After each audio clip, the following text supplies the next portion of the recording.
Ya, beralih ke informasi selanjutnya, mantan Menteri Perdagangan Tom Lembong mengajukan gugatan pra-peradilan ke Pengadilan Negeri Jakarta Selatan. Ya, gugatan dilayangkan untuk membatalkan penetapan status tersangka oleh Kejaksaan Agung.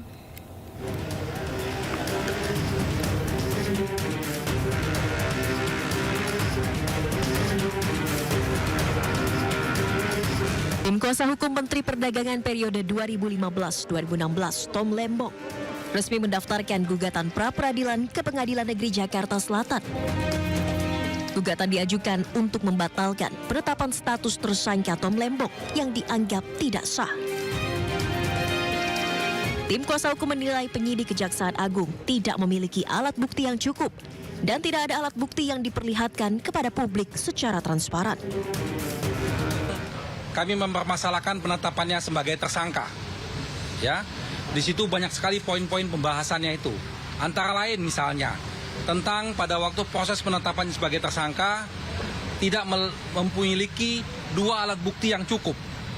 Sampai saat ini kita tidak mengetahui alat bukti apa yang dimiliki oleh pihak kejaksaan sehingga menetapkan Pak Thomas Lembong sebagai tersangka.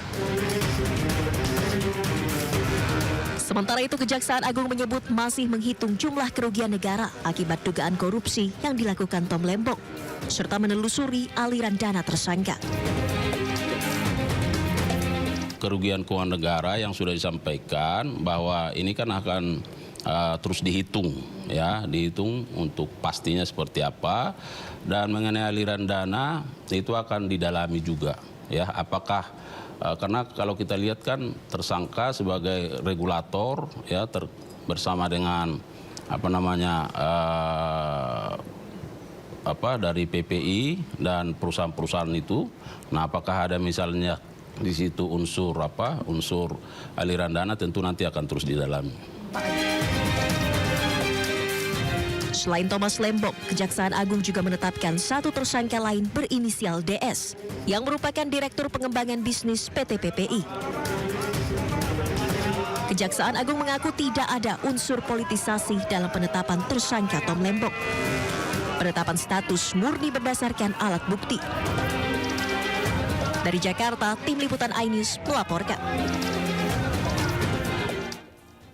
Pensiunan pegawai Mahkamah Agung Zarof Rikar dan Hakim Pengadilan Negeri Surabaya Heru Hanindyo tiba di Kejaksaan Agung. Keduanya diperiksa terkait pengurusan perkara Gregorius Ronald Tanur yang menganiaya pacarnya Dini Sera Afrianti hingga tewas.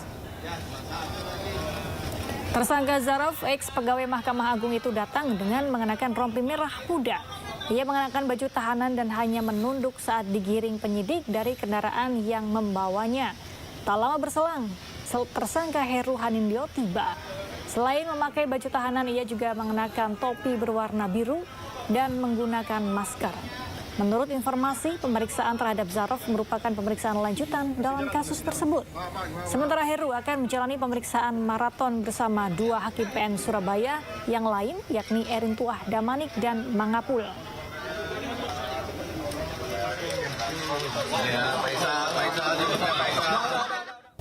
Edward Tanur, ayah terpidana Gregorius Ronald Tanur, mendatangi Kejaksaan Tinggi Jawa Timur. Ia kedatangan Edward Tanur untuk menjenguk istrinya yang sebelumnya ditetapkan sebagai tersangka.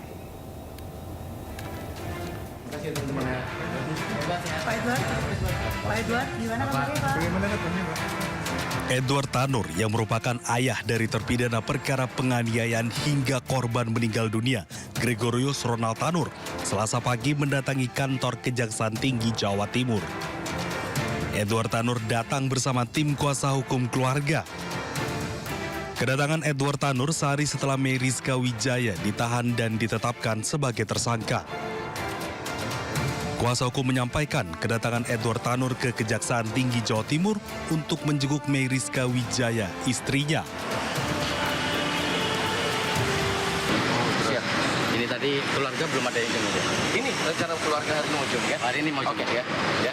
Berarti minta tolong dipastikan kesehatannya. Siap. Siap. Terima kasih teman-teman ya. Selamat Pak. Kata-kata hari ini Pak.